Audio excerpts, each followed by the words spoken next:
প্রিয় সাংবাদিক বন্ধুগণ, আজকে আন্তর্জাতিক অপরাধ ট্রাইব্যুনালে র্যাপিড অ্যাকশন ব্যাটালিয়নের অফিসারদের সমন্বয়ে যে মামলাটা চলমান আছে, টাস্ক ফোর্স ফর ইন্টারোগেশন বা টিএফআই সেলের গুমের মামলা, এই মামলায় চার্জ গঠনের জন্য দিন ধার্য ছিল। মাননীয় ট্রাইব্যুনাল চার্জ গঠনের আদেশ দিয়েছেন।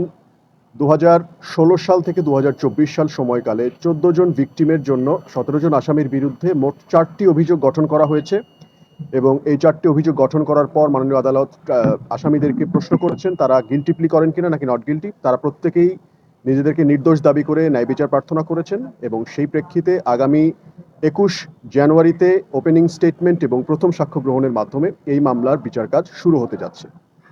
আর দ্বিতীয় আরেকটি মামলায় আসামি জিয়াউল আহসানকে আজকে কোর্টে প্রডিউস করবার ডেট ছিল, সেই ডেট অনুসারে তাকে আজকে কোর্টে প্রডিউস করে গ্রেফতার দেখানো হয়েছে এবং আগামী 4 জানুয়ারি তার এই মামলায় চার্জ গঠনের জন্য শুনানির দিন ধার্য করেছে মাননীয় ট্রাইব্যুনাল।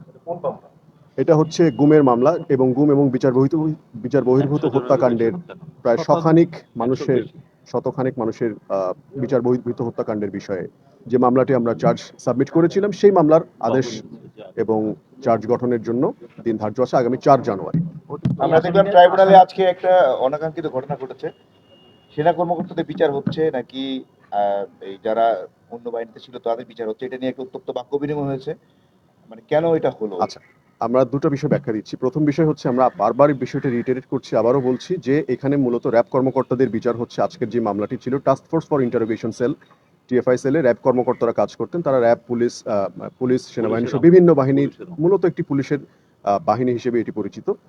এই বাহিনীতে যারা কর্মরত ছিলেন বিভিন্ন সময়কালে তাদের বিষয়ে মামলা হচ্ছে। তো তাদেরকে বিভিন্নভাবে বিভিন্ন জায়গায় যদি বারংবার সেনাবাহিনী কর্মকর্তা হিসেবে পরিচয় করিয়ে দেওয়া হয়, এটা একটা বিব্রতকর পরিস্থিতি তৈরি